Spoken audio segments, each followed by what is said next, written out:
salaman ala Rasulillah wa ala alihi wa sahbihi wa mawalah.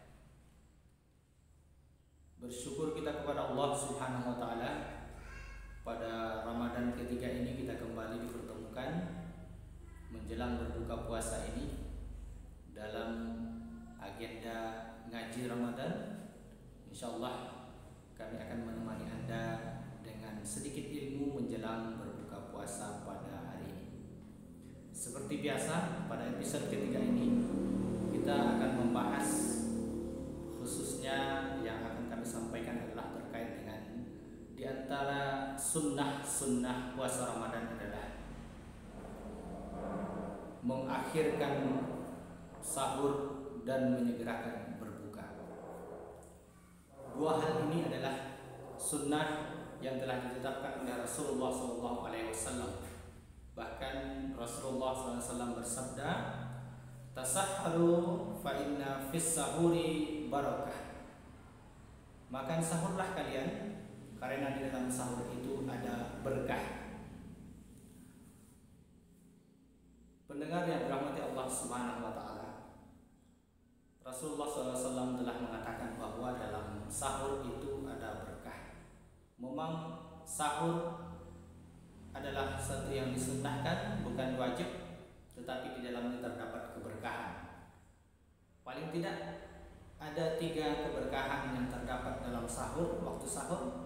Yang pertama, melakukan sahur adalah upaya kita untuk menghidupkan sunnah Rasulullah SAW. Berkahnya sunnah adalah tidak ada sesuatu pun yang bisa menandingi kebaikannya. Ada banyak orang yang terkadang meninggalkan makan sahur, maka dengan begitu ia telah menyelisihi sunnah, meskipun puasanya benar atau sah, meskipun dia sanggup untuk melaksanakan puasa tanpa makan sahur.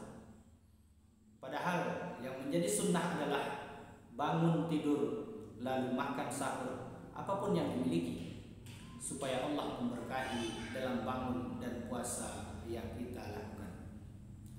Kemudian keberkahan yang kedua yang terdapat dalam sahur adalah waktu sahur adalah saat Allah turun ke langit dunia. Seraya berfirman, Allah SWT berfirman, "Adakah hamba yang meminta, maka akan aku kabulkan. Adakah hamba yang memohon, maka akan berdoa, maka akan aku kabulkan. Dan adakah hambaku yang meminta ampun, maka akan aku berikan ampunan." Pendengar yang dirahmati Allah Subhanahu wa taala, sebagaimana kita ketahui, waktu sahur menjelang terbitnya fajar adalah waktu yang sangat dianjurkan bagi kita untuk banyak berdoa, memohon kepada Allah Subhanahu wa taala, baik itu terhadap keinginan-keinginan kita ataupun terhadap keinginan kita untuk diampuni dosa-dosa kita yang telah berlalu.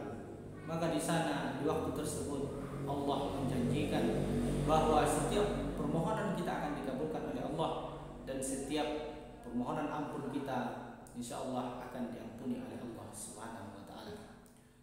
Kemudian yang ketiga keberkahan yang terdapat dalam sahur adalah bahwa dalam makan sahur itu ada bantuan buat diri kita untuk melaksanakan puasa pada siang harinya.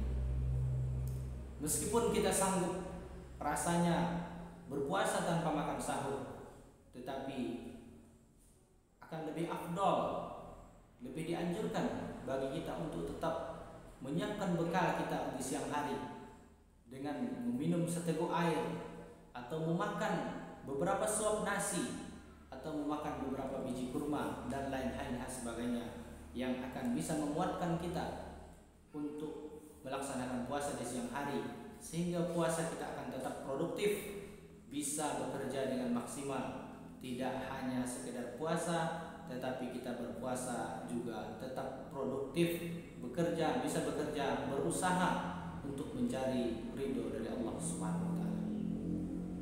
Demikian juga sunnah yang kedua adalah bagaimana ketika kita waktu berbuka sudah tiba, maka kita segerakan untuk berbuka. Rasulullah SAW senantiasa menyegerakan untuk berbuka puasa ketika matahari sudah terbenam. Berbeda dengan orang-orang Yahudi, tradisi-tradisi Yahudi terdahulu. Ketika itu orang-orang Yahudi senantiasa mengakhirkan berbuka mereka. Mereka melewatkan, menahan sampai dengan waktu malam, waktu sudah gelap gulita, baru mereka berbuka. Tetapi Rasulullah SAW menganjurkan bagi kita untuk menyegerakan berbuka puasa ketika waktunya sudah masuk. Catatannya, ketika waktunya sudah masuk. Jangan kita berbuka sebelum waktunya masuk. Ya. Demikian saja pendengar yang dirahmati Allah Subhanahu wa taala. Di antara sunnah-sunnah dalam berpuasa adalah mengakhirkan makan sahur, kemudian menyegerakan berbuka. Semoga kita dapat mengambil sunnah ini dan juga dapat mengamalkannya dalam kehidupan kita, khususnya ketika di bulan Ramadan ini, sehingga puasa Ramadan kita tetap produktif, tetap kuat, dan kita akan menjadi orang-orang yang bertakwa di sisi Allah Subhanahu wa taala. Demikian saja, sampai jumpa di episode berikutnya. Billahi taufiq wal hidayah. Wassalamualaikum warahmatullahi wabarakatuh.